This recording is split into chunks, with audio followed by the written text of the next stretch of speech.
नमस्कार बालमित्रांनो, आज आपण इयत्ता 4 विषय गणित शाब्दिक उदाहरणे बेरीज व वजाबाकी यामधील पान नंबर 46 वरील स्वाध्याय आज आपण या व्हिडिओमध्ये पाहणार आहोत।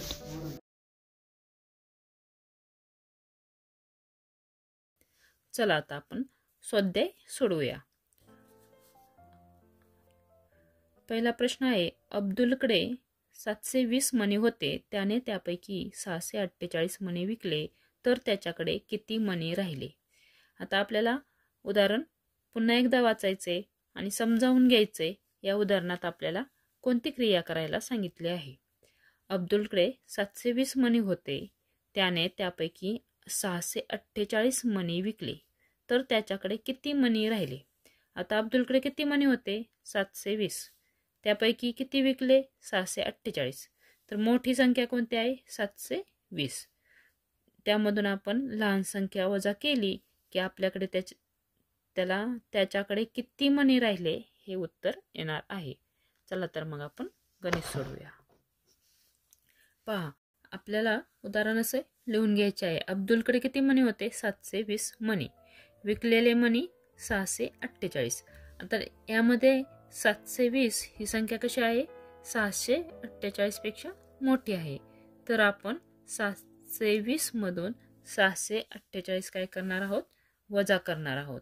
अशा प्रकारे आपण घरे आखून घेतलेली आहेत। आता इथे आपण मागील वर्षी आपण शिकलो आहोत एकक, दशक आणि शतक अशा संख्या मांडलेल्या असतात।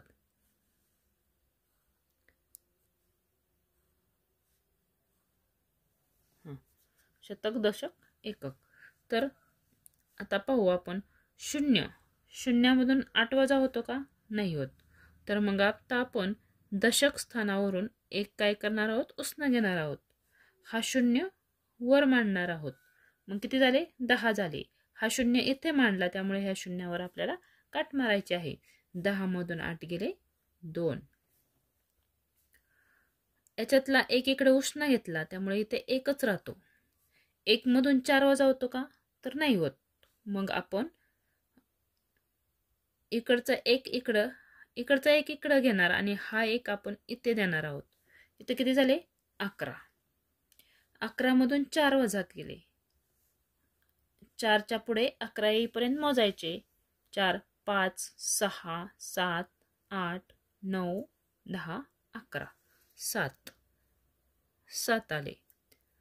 आता आपण जेव्हा इकडचा एक इकडे घेतो, त्यावर इथं काट मारून या संख्येतून एक कमी होतो, म्हणजे 7 मधून 1 वजा झाले 6।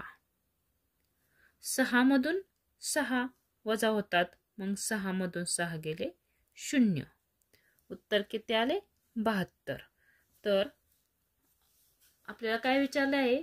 त्याच्याकडे किती मणी शिल्लक राहिले, म्हणजेच अब्दुलकडे किती मणी शिल्लक राहिले? 72 मणी शिल्लक राहिले।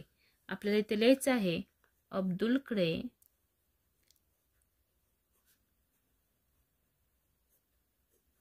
बहात्तर मणी शिल्लक राहिले।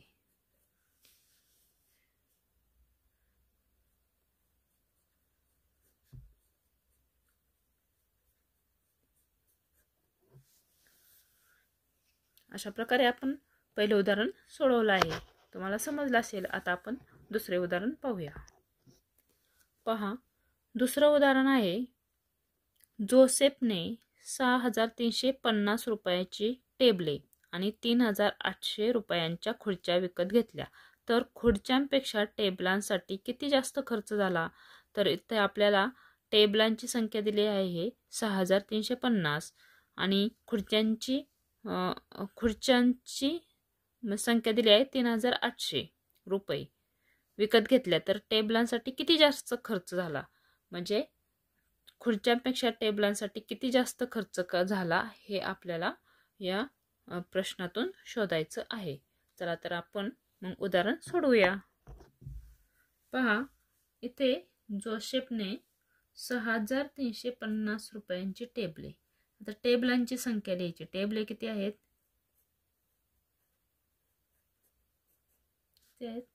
किती रुपयांचे आहेत? 6350। रुपये.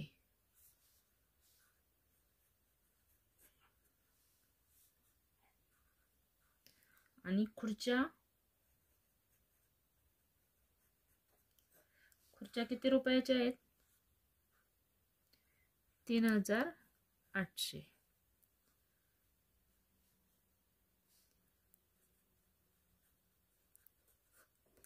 तर आपल्याला लिहायचं आहे,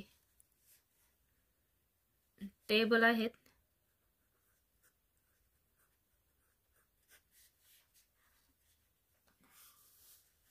6350 आणि खुर्च्या 3800. आता आपण या संख्येतून ही संख्या वजा करणार आहोत. इथे आपण घरे आखणार नाहीये. 0 मधून 0 वजा होतात. 0. 5 मधून 0 वजा होतात का? तर होतात. 5 मधून 0 गेले म्हणजे 5 मधून काहीच नाही गेले, म्हणजे 5 असेच खाली आले. आता इथे 3 आहे आणि इथे 8 आहे. 8 पेक्षा 3 मोठा लहान आहे, मग 3 मधून 8 वजा होतील का? तर नाही होणार. मग आपण ह्या 6 मधून 1 काय केला? उसना घेतला आणि हा 3 वरती मांडला. 13 झाले. 13 तून 8 गेले, किती आले? 5. इथला 1 इकडे घेतला म्हणून इथे 5 झाले. इथे किती राहिले? 5 राहिले. आणि 5 मधून 3 वजा झाले, इथं राहिले 5 मधून 3 गेले 2. म्हणून आपल्याला उत्तर लिहायचं आहे, खुर्च्यांपेक्षा टेबलांसाठी 2550 रुपये जास्त खर्च झाला. स्वाध्यायातील तिसरं उदाहरण आहे, रघुरावांनी 3587 रुपयांची बियाणे आणि 4655 रुपयाची खते विकत घेतली. तर बियाण्यांपेक्षा खतावर किती जास्त खर्च झाला? तर आता 5 रुपयाची बियाणे आणि 4655 रुपयांची खते विकत घेतली. तर विचारलं काय आहे? बियाण्यांपेक्षा खतावर किती जास्त खर्च झाला हे आपल्याला काढायचं आहे. आता खतांचे रुपये आहेत ते बियाण्यांपेक्षा जास्त आहेत, म्हणून आपण गणित सोडवताना आपल्याला मोठी संख्या वरती मांडायची आहे. 4655 ही खतांसाठी खर्च झालेले रुपये आहेत आणि 3587 हे बियाणावर खर्च झालेले रुपये आहेत. आता यातून आपण वजाबाकी करणार आहोत.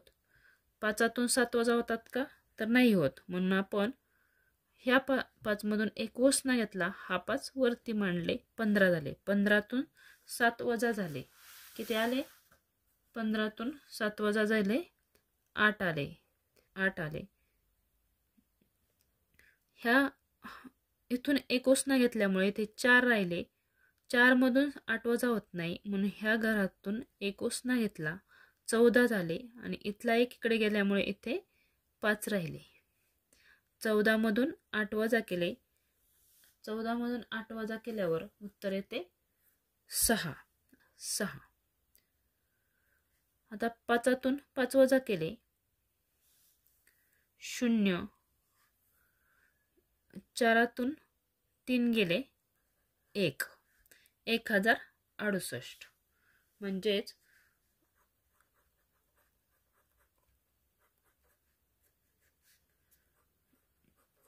बियाणांपेक्षा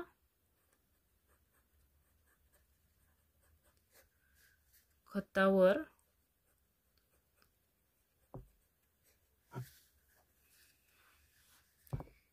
₹1068 जास्त खर्च झाला.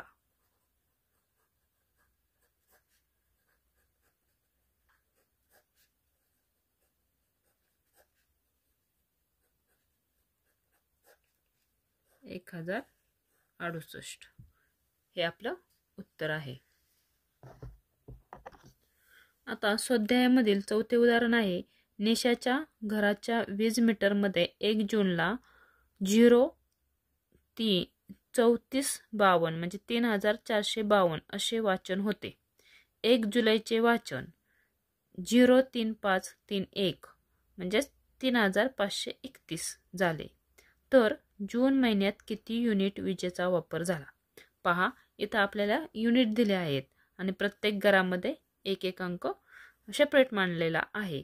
इथे तुमचा गोंधळ होऊ शकतो, तर गोंधळून न जाता आपल्याला ही संख्या अशीच मांडायची आहे, घरे न मांडता, आणि मोठ्या संख्येतून लहान संख्या वजा करायची आहे. येणारी जी संख्या आहे ते जून महिन्यातील युनिट निघणार आहेत.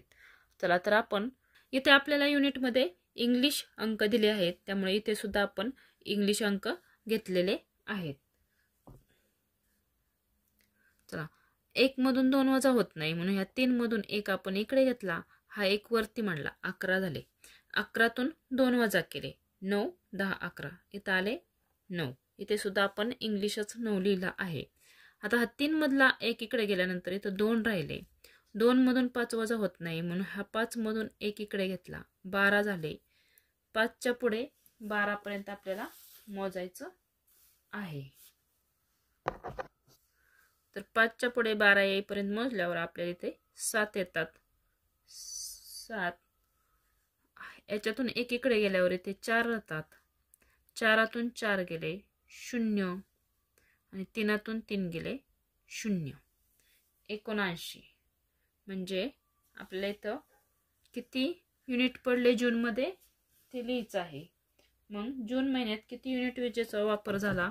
आपलं उत्तर आलं, जून महिन्यात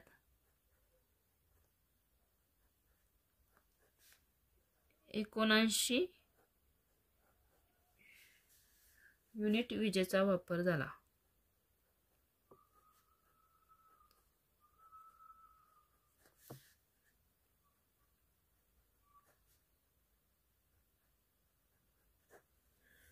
उदाहरण क्रमांक 5 आहे, सन 2001च्या जनगणनेत एका गावाची लोकसंख्या 62,947 होती. सन 2011च्या जनगणनेत ती 74,405 झाली. तर या काळात त्या गावच्या लोकसंख्येत किती वाढ झाली ते आपल्याला या उदाहरणात काढायचे आहे.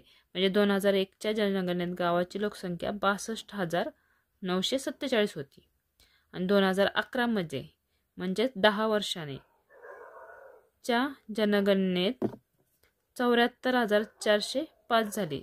तर या काळात त्या गावच्या लोकसंख्येत किती वाढ झाली हे आपल्याला लिहायचं आहे, काढायचं आहे. चला तर मग आपण सोडूया उदाहरण. चला मग आपण स्वाध्यायातील 5व्या उदाहरणाचे उत्तर पाहूया. 2001ची जनगणना आहे 62,947 आणि 2011ची जनगणना आहे 74,405.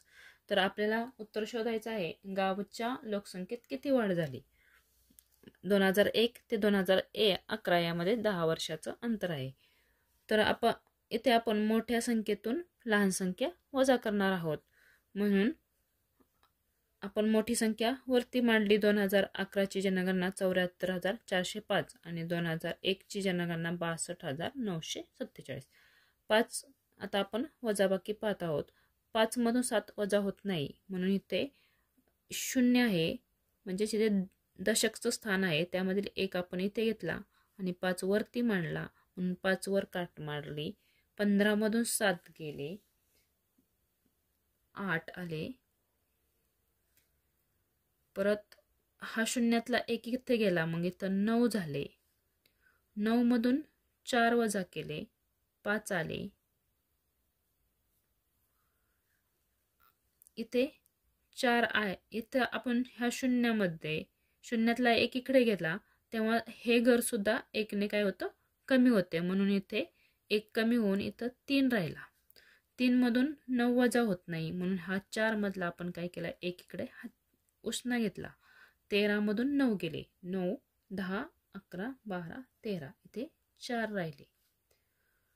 हा 4 मधला 1 इकडे गेला तेव्हा इथे 3 राहिले. 3 मधून 2 2 गेले, 1 राहिला आणि 7 मधून 6 गेले, 1 राहिला. 11,458 असे उत्तर आले. म्हणजेच इथे आपल्याला उत्तर मिळाले त्या गावच्या, तर या काळात म्हणजेच 2001 ते 2011 या काळात गावच्या लोकसंख्येत किती वाढ झाली? 11,458 वाढ झाली. मग इथे आपल्याला उत्तर लिहायचं आहे 2001 ते 2011 या काळात गावच्या लोकसंख्येत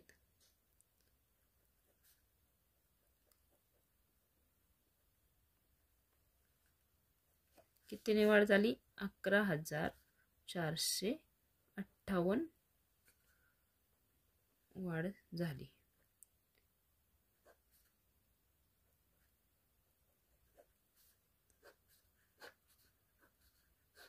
हे आपलं उत्तर आहे. अशा प्रकारे विद्यार्थी मित्रांनो, आपण चॅप्टर 9 मधील स्वाध्याय सोडवला आहे. असे स्वाध्याय पाहण्यासाठी चॅनलला सबस्क्राईब करा. पुढील सर्व स्वाध्याय आपण या चॅनलवर घेणार आहोत. थँक्यू. धन्यवाद.